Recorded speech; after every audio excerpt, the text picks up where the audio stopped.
Yeah, well, what I always start with is what I call a soapbox debate. Again, students don't know what a soapbox is anymore, but for me, it just means standing up and giving your claim and warrant. So just standing up and giving an argument. And so I just have like 3 or 4 students stand up and give arguments about whatever question I put out there. I like to start the year when I first introduced this with something non-mathematical, just like what's the best movie or who's the best musician or something. And students give their claim and their reasoning, which is their warrant. Like my first time I did this, it was like a soapbox debate as my warm up for like 5 minutes of class.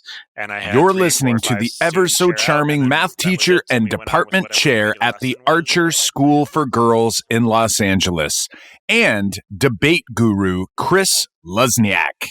We debate with Chris about why we should have students debate in math class, how you can get started with this routine in any classroom, what pitfalls to watch out for, and where you can go to get resources to make this happen in your classroom. Let the debate begin. Let's do it.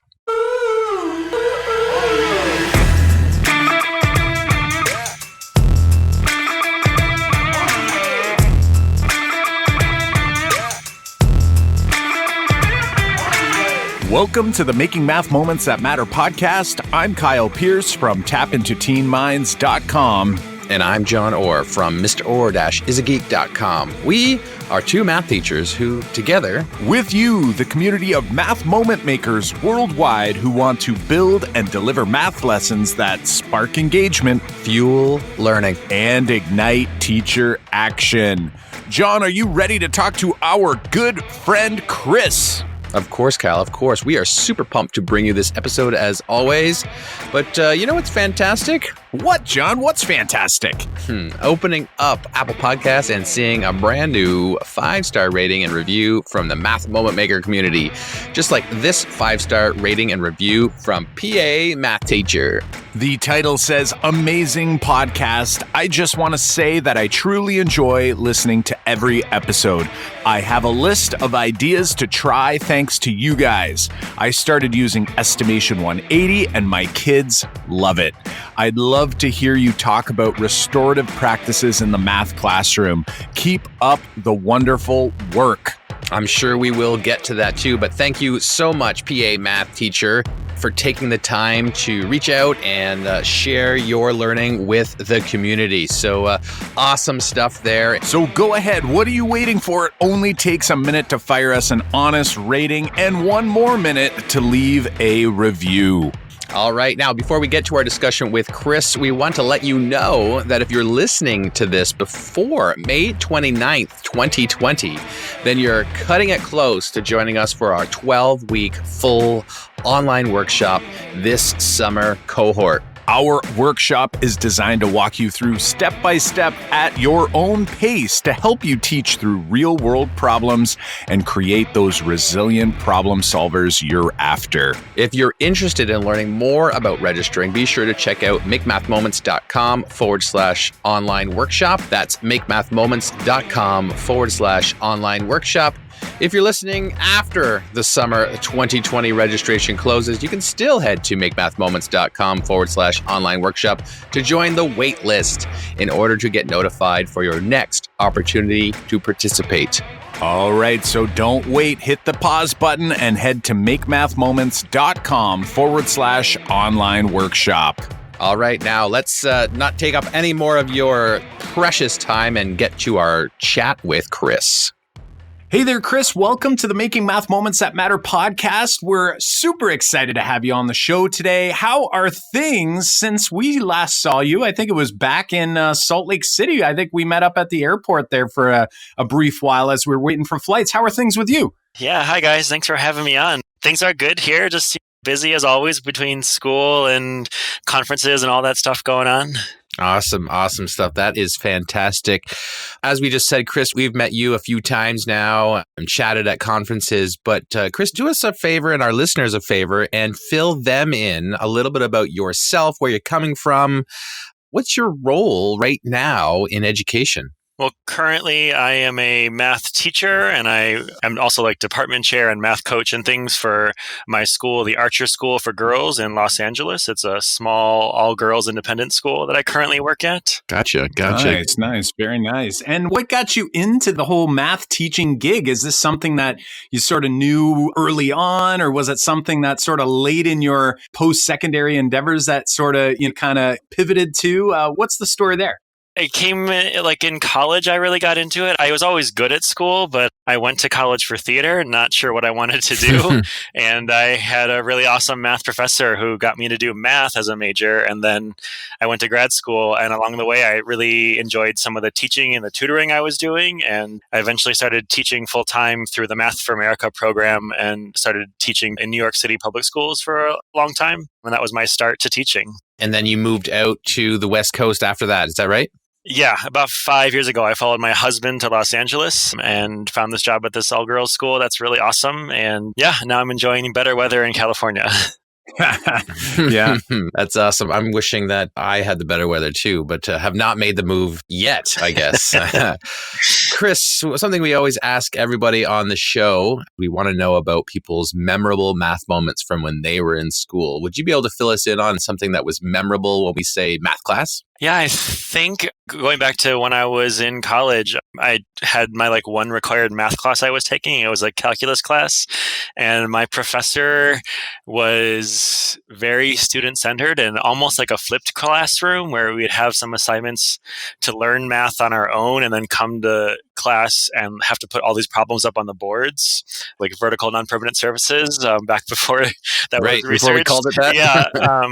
And it was just so engaging. I mean, I went to very traditional math classes my whole life, and until I got to college, I actually had this engaging class, and I really enjoyed it and talked to my professor who became my advisor for college and became a math major and just wanted to take more and more and had a really fun time. It was like the first time I saw math as looking at patterns and solving puzzles and things, and it wasn't just memorizing a bunch of formulas and getting through the test.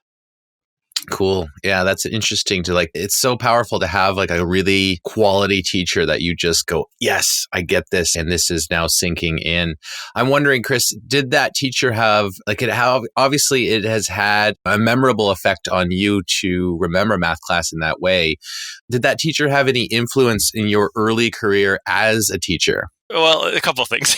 He was a math professor and a math ed professor at my school. So teaching was kind of always in the background in our conversations. But he encouraged me to go to grad school for math with what I was doing. And so I went just pure math at first for grad school.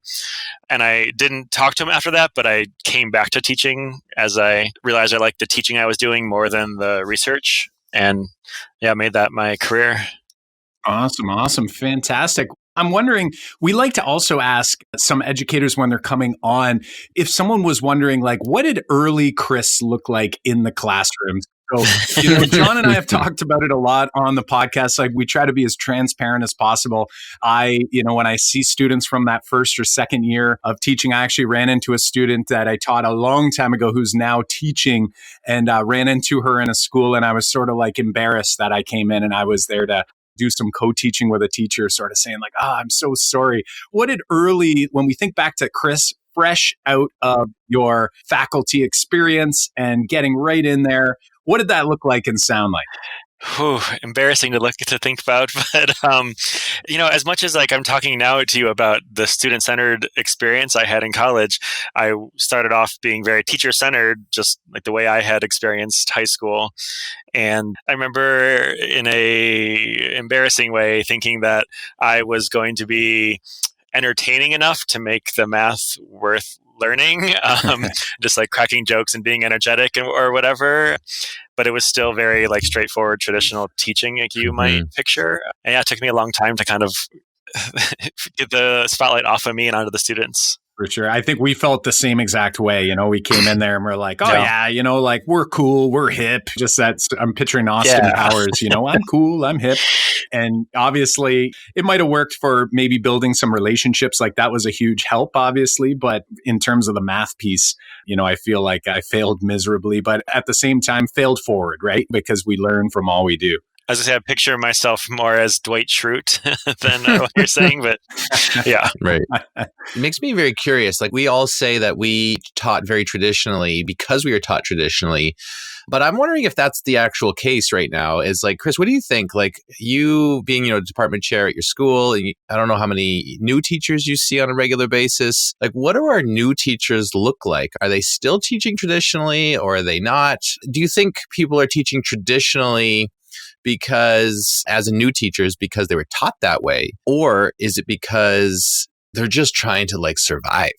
Yeah, that's a really good question. I haven't thought about it. Like our newest teachers, and we have teaching fellows on our campus that we are helping train, they're definitely traditional to them involves group work and students at tables. Like the classroom, I think that they've experienced or they've seen or heard of or whatever is a little different than the traditional I experience. So I think that's shifting a little. But I guess when I say traditional right now, what I'm realizing is what I really mean is the focus is on you, the teacher, and how awesome you are and all the cool things you're going to do instead of on the students and how you're going to help them really make sense of things and own the learning.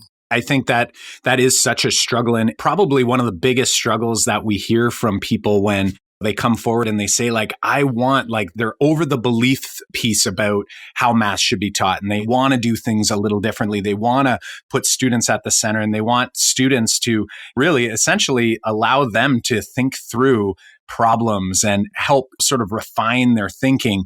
But yet I find it's such a challenge, especially when we haven't really seen it in action necessarily. And something that for myself, and I know John would agree, has really helped us in sort of kind of breaking down that wall or that barrier is the idea of math discourse and getting students in discussions in math class. And we know that research would support this as well. And we know that you have a special place in your heart for putting students at the center and not only getting them into math discourse, but also really pushing this convincing and defending of their thinking. Even so much so that you've actually recently written a book called Up for Debate. And I'm wondering, can you sort of give us a little bit of an idea of how did math discourse sort of get on the radar for you as a teacher, now to the point where obviously you've refined it over time in order to actually put together a fabulous resource for teachers? What did that look like, sound like, moving from that early Chris to the Chris today that's really trying to put students in the driver's seat? Yeah, my journey really began kind of what you're saying is wanting to have student discourse. Being traditional, the conversation was more led by me and carried by me. And when I asked students something, it was just asking them for an answer or something quick that I would respond to or evaluate. And so I was looking for ways to really deepen or heighten or grow the discourse I was having in my math class. And I just, because of my own personal background in debate, where I was a speech and debate student, and when I was in New York City, I founded and coached a speech and debate team. And I saw all this engagement the students had in debate. They liked to learn about the real world, and they wanted to stay after school for an extra hour to work on their cases, that I started to wonder what debate in math class could look like. And I mean, it was around the same time the Common Core was rolling out in the US, and they talk about, wanting students to create viable arguments and critique the reasoning of others. And it's all this was kind of stirring around in my mind at the same time. And I wanted to create a debate routine for my class, which was the first time I did it as just a 5-minute warm-up. Was the first time I think I really shifted my class from being centered around me to being centered around the students and their discussion and their learning.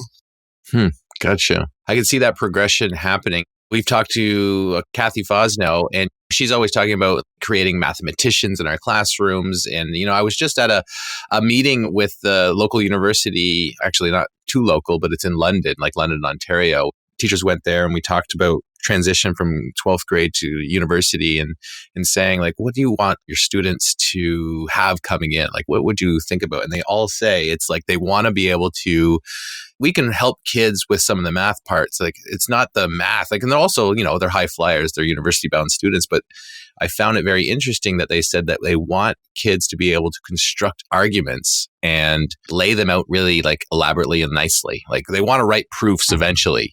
So they want these arguments to be nicely laid out. And they said kids just aren't really good at that. And I appreciate the work that you're doing on that because that also aids that. Chris, I'm wondering, could you give us like a mini workshop here on what this routine looks like, sounds like in classrooms? Yeah, I would say, so there's two things I do with my students. Like first, I teach them how to debate, and really I just giving them sentence frames. I'm just kind of borrowing from my elementary school teacher friends, and I've just played with the language over time and heightened it a little bit. So I have students say, my claim is, my warrant is, instead of just like, I think because, just like more formalize the language. And then I give them questions that are debatable. So instead of just asking like how to solve this problem, what's the best way to start this problem, or what's the best method for the systems of equations, for instance, or put up a bunch of different mistakes and which student has the best mistake. And so then we have a reason to have opinions about the math, but also talking through the math. And from there, we can go into deeper arguments at any time. On my radar right now is this idea of really trying to get students to kind of build and use their adaptive reasoning skills and using some of the language like convince your neighbors or are you convinced yourself? But I really like this idea of students making claims and really throwing out ideas and hypothesis essentially and giving reasoning behind it. So I'm wondering, do you have sort of like an easy start routine that like if you were to say, hey, listen, like within the next week, I want to try to incorporate this because we know if we don't try to put this into action sometime in the next little while, it'll probably fall off our radar. So if I'm sitting at home right now listening to this going like, wow, this sounds like something that I really would like to bring into my classroom in order to get that mathematical discourse going, get students debating.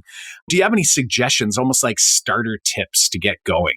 Yeah, well, what I always start with is what I call a soapbox debate. Again, students don't know what a soapbox is anymore, but for me, it just means standing up and giving your claim and warrant. So just standing up and giving an argument. And so I just have like 3 or 4 students stand up and give arguments about whatever question I put out there. I like to start the year when I first introduced this with something non-mathematical, just like what's the best movie or who's the best musician or something. And students give their claim and their reasoning, which is their warrant. Like my first time I did this, it was like a soapbox debate as my warm up for like 5 minutes of class. And I had 3, 4, 5 students share out. And then that was it. And we went on with whatever the regular lesson was that I had planned. And so for the first year, I would just do a warm up now and then. And that was my like entry drug into it of just like kind of playing with it as just a warm up routine.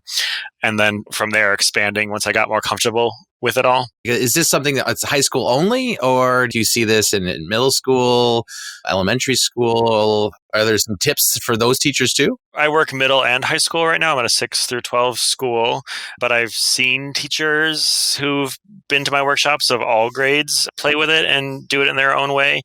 Some teachers change language a little bit. I like the formality of the word, so I just caution them to be careful which words they pick for the sentence frame. But I think at any level, you can ask a student, what is the best first step?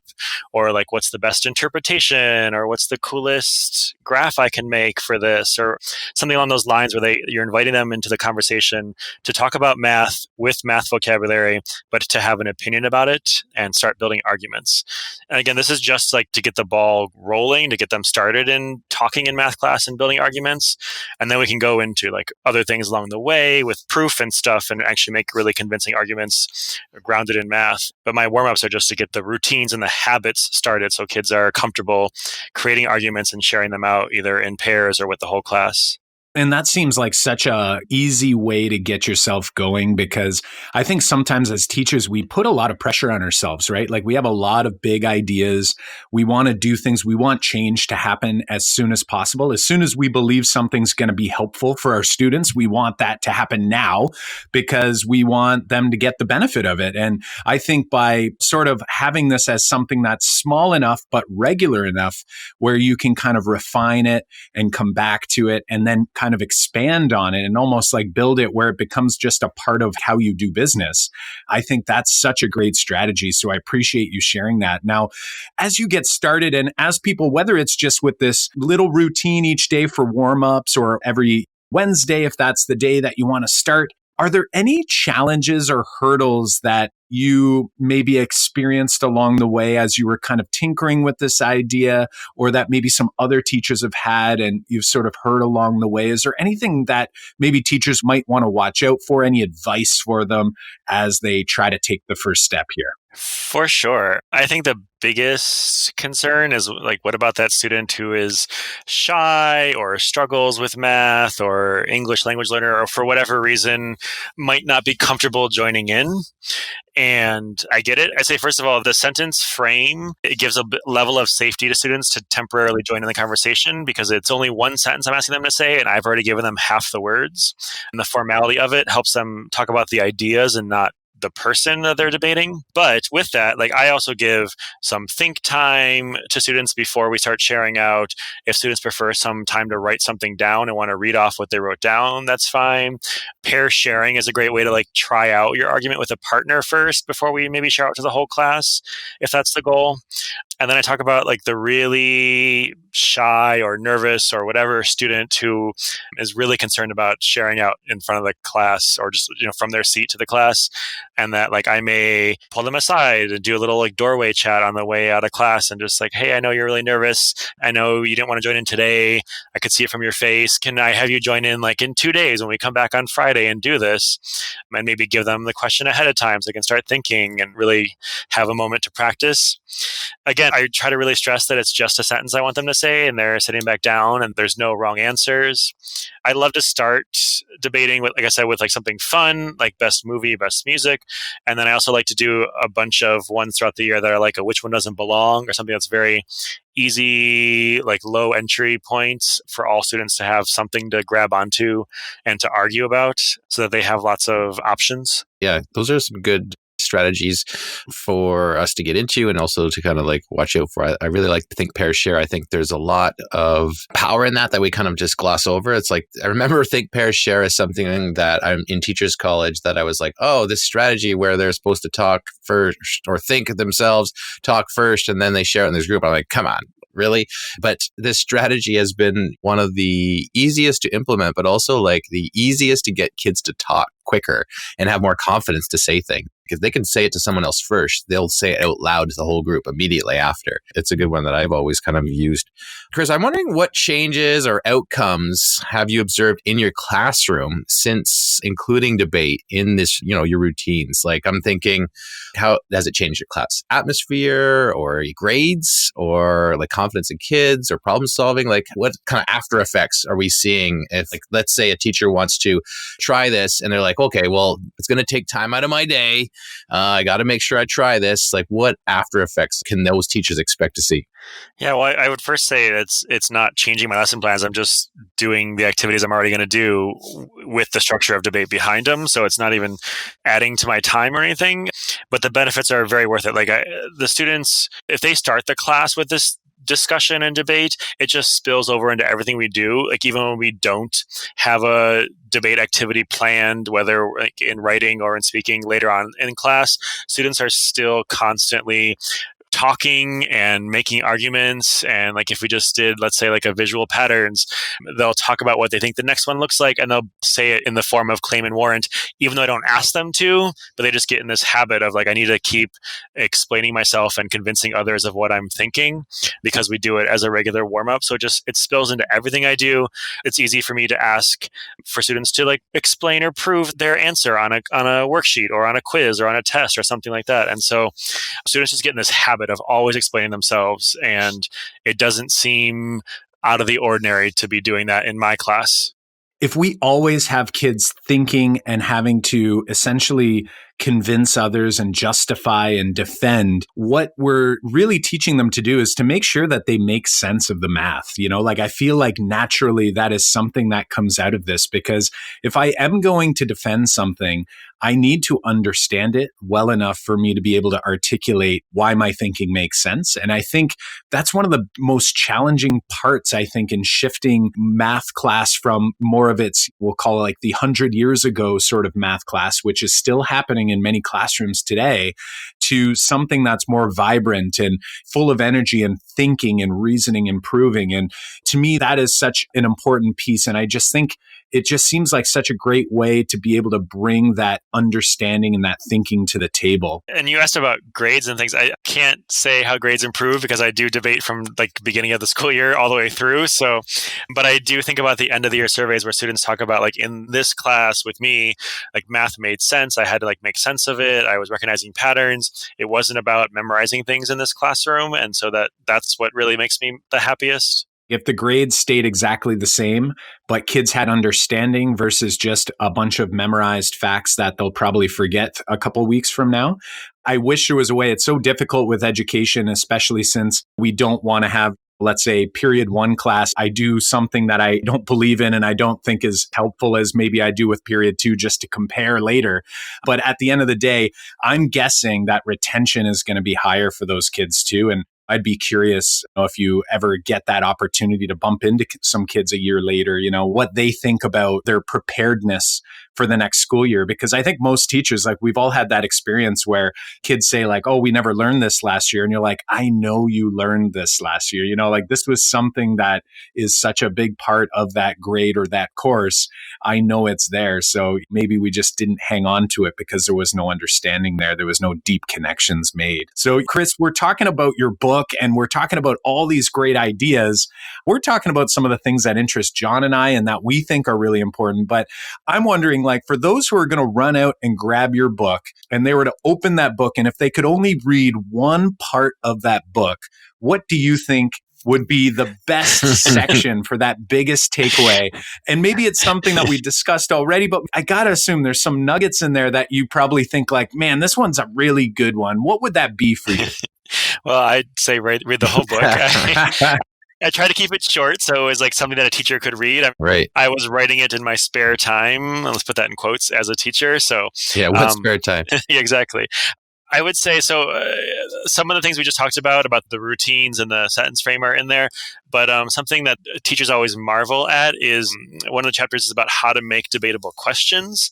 And I always, whenever I'm at a conference, I challenge teachers to stump me and come up with a math question that I can't turn into a debatable moment. And so I have a chapter where I talk about the tips and tricks and ways that I can turn pretty much any math topic or any question you were thinking of asking into a debatable moment. So that, and not that everything I do in math class is always a debate. I do ask for an answer at times for some things, but throughout there, I can, whatever I'm doing each day, there can be some moment here or there where I'm like, now that you know how to do this, let's form opinions about X, Y, or Z. John, I feel like, it's like he's daring us right now to give him something. What do you got, John? You have anything on the tip of your tongue? Give me a second. Chris, why don't you give us a couple of examples to start? For example, I just with my ninth graders. I really got John off his game there. Yeah, a little bit. My ninth graders, we were looking at today writing equations of lines given like criteria. Like if I know the slope and a point, could I write an equation? Or if I know 2 points, could I write an equation of a line? That's what we were working on today. What do you think, Chris? Yeah. So depending on your objective, it could go in lots of different directions. But like if you were, say, reviewing the different equations of a lines like standard form and point slope form and stuff, you could just start class with the debate of what's the best equation of a line or what's the most useful form for equation of a line. Or if you're talking about like nitty gritty of like slope intercept form, like what do you think is the most important number or most important part of this equation? I like it. I like that. Yeah. And you could learn a lot. I'm just picturing in my mind like how much you could learn just based on a student, even that like funny student who's going to defend this equation because they make up a story about why like the y-intercept is like so awesome or whatever it is, right? But you could probably learn a lot about what the kids know and maybe don't quite understand yet about these different equations. So I really like that. That was great. Yeah. And you get to see what their preferences are. And like I talk a lot about systems of equations questions of like what's the best method. And I get to see the students who say like they prefer the graphing method, like who's the really visual person in my class who doesn't want to get with the messy algebra, and vice versa, who keeps saying I love substitution method and doesn't like to graph things, who loves just messy algebra. I get to see their personalities come out more than I would than just asking them to solve the problem. Right. We had an ongoing, this is before I had learned about your debate routine. And I think the first time I had seen you present on this was at NCTM in San Diego last year. And we had this ongoing debate in our 12th grade class about long division of polynomials. I had shown how it related to the area model, which none of them had remembered or had probably been shown on how to multiply numbers from like grade 4 or 5 and how it can extend into algebra. And so I had to reteach all that. So we had like a whole day on the area model with multiplying and dividing polynomials. And then I taught the long division format also. And it was like, you can choose. And so there was an ongoing debate every day of which kids wanted to do long division and which kids wanted to do the area model. And it was like a heated battle. It was like, who's doing what? And you're in one camp or the other. And it was like two sides of a war that just kept going on for a whole unit of math. Yeah. And so if you had the debate routine, like let's convince each other, convince the other side. Yeah, convince it's better. Yeah. Oh, fantastic. Fantastic. Well, so for folks out there, we know that obviously you've got this book. So that's one resource where they can take a super deep dive. Are there any other resources out there off of the top of your mind that folks might want to go check out, learn a little bit more about this idea of debate in math class, maybe learn a little bit more about Chris? What do you have for them? Yeah, a few things. The best place to start probably is my website, just my last name, Luzniak.com, Luzniak.com. On there, I have resources. There's been other teachers out there who have taken the debate math stuff I've been doing and created some activities and things that they share with me that are out there for others to look at. So there's some resources on there. I also link to some videos. I've done some like Ignite talks and shorter and longer talks about it. So there's some more information on there, as well as reference some links to the book, and my blog is linked on there, so you can see some of the things I've tried over the years and written about on my blog.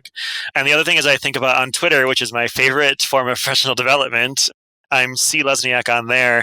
But if you follow the hashtag debate math, we started doing, and any teacher who's heard of this stuff or been to one of my sessions at a conference or something and has shared out what they've tried when they've gone back to their classroom has often use the hashtag debate math. So if you search under that hashtag, you can see lots of examples of things teachers of all grade levels have done, and it just keeps growing. I'm on your site right now, Chris, and I'm seeing like copies of files we can download from functions and slope and systems of equations and area of shapes and inequalities and right triangles. Looks like lots of good resources for teachers to get their hands on. So thanks for sharing all of that. And Chris, this has been a fantastic conversation. If you're up for it, we'd love to have you back on the show in a little bit to kind of fill us in on where you are in your journey. But before we go, is there anything else you're interested in and kind of like diving in and thinking about what's on the horizon?